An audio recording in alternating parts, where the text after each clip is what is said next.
Hebrews 12, we must let go of every wound, every pain, because with every wound and every pain, the ego is always going to try to defend and keep that pain.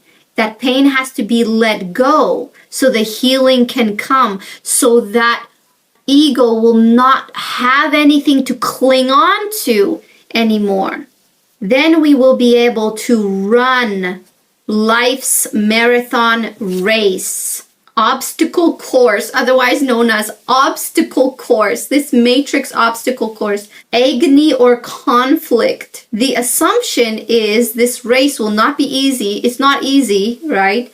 But the proper path to run has been set before us. Yeshua has laid that proper path, that blueprint that we should follow therein.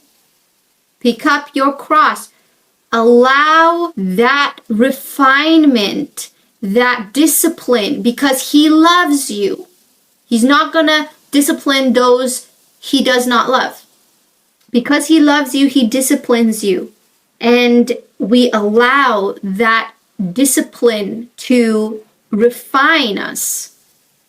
You're not going to get offended if you've let it go.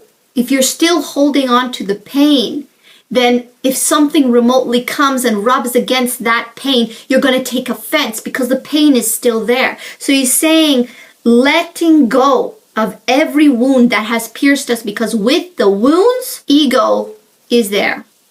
Ego will, instead of releasing that pain to the Lord, ego will defend that pain and get mad or lash out so that nobody touches that pain. But it needs to be touched by the Lord. It needs to be purged. It needs to be released, healed by the Lord, forgiven. We must be able to let go of the sin which we so easily fall into, especially those inner sins, things of pride, self-preservation, control, not able to have self-control, having self-pity, haughtiness, highly of oneself, these attitudes, this kind of attitude, like it's all subtle, but it's these energies that we give off or people give off to us. You understand where they're coming from. They're coming from some kind of hurt or some kind of pain that they're not able to let go of, or some kind of coping mechanism because they had been hurt, they had been trampled on. Backbiting, gossiping, those are the outward things, but there's also backbiting and gossiping inwardly. Taking things away from people. Stealing is an outward action, but taking things away from people inwardly. Joy robbers, they come to rob joy. That is the person's ego acting out. Oh, if I'm not going to be happy, I don't want you to be happy. I don't want to let you be happy. So I'm going to act in a certain way so that your joy will also go down. Trickery and manipulation, mind games, or pushing away. Pushing people away with subtle words.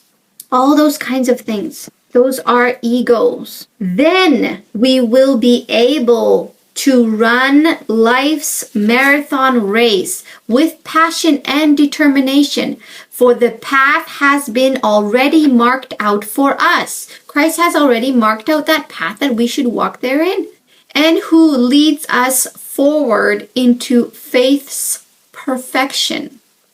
The prize is faith's perfection.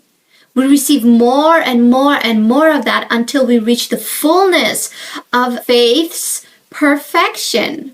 We look away from the natural world. So we're not looking at the matrix. We're going within. His example is this. Because his heart was focused on the joy of knowing that you would be his. Because his heart was focused on the joy of knowing that you would be his. He endured the agony. He endured the suffering. And just like you, your heart is focused on the joy of getting the goal and reaching the prize here on earth.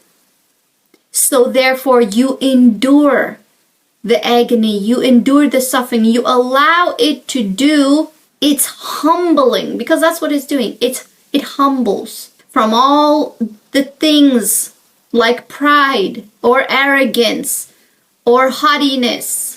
He endured the agony of the cross and conquered its humiliation, and now sits exalted at the right hand of the throne of God. So consider carefully how Jesus faced such intense opposition from sinners who opposed their own souls. They were going against their own souls, so that you won't become worn down and cave in under life's pressures. Unfortunately, people, they don't get to this prize and to this goal because they get worn down and they cave in under the pressures, under these pressures. These pressures are meant to draw out the impurities. After all, you have not yet reached the point of sweating blood in your opposition to sin. My child, don't underestimate the value of the discipline and training of the Lord God, or get depressed when He has to correct you. For the Lord's training of your life is the evidence of His faithful love, and when He draws you to Himself, it proves you are His delightful child. Fully embrace God's correction as part of your training, as part of this marathon race, for He is doing what any loving father does for his children. We all should welcome God's discipline as the validation of authentic sonship. For if we have never once endured His correction, it only proves we are strangers and not sons. If we are not corrected, if we are not disciplined, it only proves we are strangers and not sons. But God corrects us throughout our lives for our own good, giving us an invitation to share His holiness. This is the prize, His holiness. This correction is an opportunity. He's giving us an invitation to share His holiness.